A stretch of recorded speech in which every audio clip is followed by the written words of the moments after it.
नमस्कार दोस्तों। किसी ने बड़े कमाल की बात कही है। एक दिन बरसात गिरी और कान में धीरे से कह गई, किसी की गर्मी ज्यादा दिन नहीं चलती, फिर चाहे सूरज की ही क्यों ना हो। बिल्कुल सही बात है। वक्त कब किस करवट ले ले कोई कह नहीं सकता।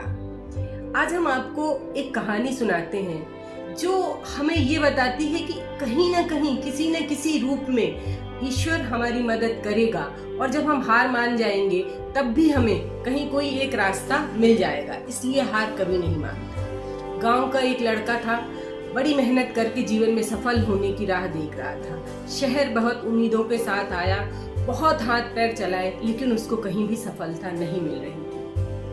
एक दिन वो सुबह सुबह उठा और उसने देखा कि उसको एक इंटरव्यू का कॉल आया है। वो बहुत खुश हो गया, लेकिन उसके पास पैसे नहीं थे। उसने देखा उसके पास पूरे घर में तलाश करने के बाद उसके पास टोटल 100 रुपए ही जुड़ पाए। आने जाने का खर्च कम से कम 500 रुपए था। बड़ा परेशान हो गया, फिर भी उसने हिम्मत नहीं हारी और जो एक जोड़ी कपड़े थे उसको पहन के वो निकल चला कि शायद कोई रास्ते में पहचान का मिल जाए, कोई ऐसी मदद करने वाला मिल जाए और जहां उसको इंटरव्यू देना था वो उस जगह तक पहुंच जाए। वो बस स्टैंड पहुंचा, उसने बहुत लोगों को देखा, लेकिन उसे वहां कोई नहीं मिला। बस में चढ़ा, लेकिन किराया ज्यादा होने के कारण उसे उतार दिया गया और वो वापस लौट आया।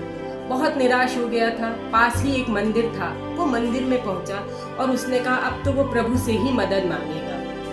मंदिर के अंदर गया, हाथ जोड़कर बैठ गया और कहने लगा, प्रभु आप ही मेरी मदद कीजिए, आज मेरा इंटरव्यू है और मैं नहीं पहुंच पा रहा हूँ। वो बाहर निकला तो मंदिर के किनारे फकीर और बाकी लोग भिखारी बैठे रहते हैं कि शायद आते जाते लोग पुण्य करने के उससे कुछ मदद कर दें। वहाँ एक फकीर बैठे हुए थे और उनके कटोरे में बहुत सारे पैसे थे। उसने कहा, वाह ईश्वर, वाह रे लीला, जिसको जरूरत है उसके पास तो आज कुछ भी नहीं है और जिसको जरूरत नहीं है उसका कटोरा भरा हुआ है। फकीर ने उसकी तरफ देखा और वो समझ गया। उसने बोला, बेटा कोई मदद चाहिए? वो बोला, आप खुद दूसरों की मदद के लिए यहाँ बैठे हुए हैं, आप मेरी मदद क्या करेंगे? फकीर ने हंसकर कहा, मेरी जरूरतें बहुत कम है, मुझे किसी चीज से मोह नहीं है, बस 2 वक्त की रोटी और बीमार रहता हूँ तो कुछ दवाई ले लेता हूँ, बाकी मुझे और कुछ नहीं चाहिए। उस बच्चे को लगा कि शायद फकीर से अपनी बात वो कहे और उसने उसको बताया कि आज उसका इंटरव्यू था, लेकिन उसके पास मात्र 100 रुपए हैं और उसे 500 रुपयों की ज़रूरत है इंटरव्यू देने जाने के लिए। और उसके लिए ये इंटरव्यू बहुत ही महत्वपूर्ण है क्योंकि उसके ऊपर सारे परिवार का दारोमदार है। फकीर ने अपने कटोरे में जितने पैसे थे सारे उसको दे दिए और कहा, जाओ बेटा, मेरा आशीर्वाद है, तुम इंटरव्यू देकर आओ। तो उसने कहा, जब भी अगर मेरा इंटरव्यू में सिलेक्शन हो गया और मैं जब भी मेरे हाथ में पैसे आए तो मैं सबसे पहले आपकी मदद करना चाहूँगा। वो गया, उसने इंटरव्यू दिए और भाग्य से उसका सिलेक्शन भी हो गया। इंटरव्यू दे के जब वो लौटा तो जैसे ही वो बस स्टैंड पे उतरा उसके मन में विचार आया कि वो सबसे पहला धन्यवाद उस फकीर को जाकर देगा। वो सीधे मंदिर की तरफ दौड़ा दौड़ा गया। वहाँ उसने देखा कि बहुत ज्यादा भीड़ लगी हुई थी। उसने लोगों से पूछा, क्या हुआ? कुछ लोगों ने कहा, एक फकीर था, उसकी मृत्यु हो गई। वो लोगों की भीड़ को चीरता हुआ थोड़ा अंदर गया। उसने देखा कि तो वही फकीर था जिसने सुबह उसकी मदद की थी। उसने पूछा लोगों से, क्या हुआ? एक व्यक्ति ने बताया, कहा कि ये बीमार रहते थे, शायद आज दवाई के लिए पैसे नहीं जुड़ पाए होंगे, इसलिए ये चले गए।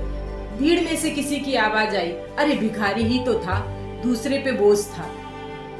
देखिए ये कहानी हमें क्या कहती है कि जीवन में 2 बातें हमेशा याद रखिए। जब आपको लगे कि आप हार मान रहे हैं या आपका कुछ नहीं हो सकता, कहीं ना कहीं ईश्वर किसी नीचे वाले के रूप में ऊपर वाला बनकर आपकी मदद जरूर करेगा। दूसरी बात ये कि हम भी किसी न किसी की मदद के लिए हमेशा तैयार रहें, क्योंकि यही जीवन है। जहाँ हमारा विश्वास होगा वहाँ हमें राह मिलेगी। हमें भी कभी दूसरों का विश्वास बनना है तो कोई ना कोई हमारा विश्वास जरूर बनेगा। कैसी लगी आपको ये छोटी सी कहानी और ये छोटी सी सोच? फिर मिलते हैं एक नई सोच, एक नई कहानी और एक नए विचार के साथ में। नमस्कार।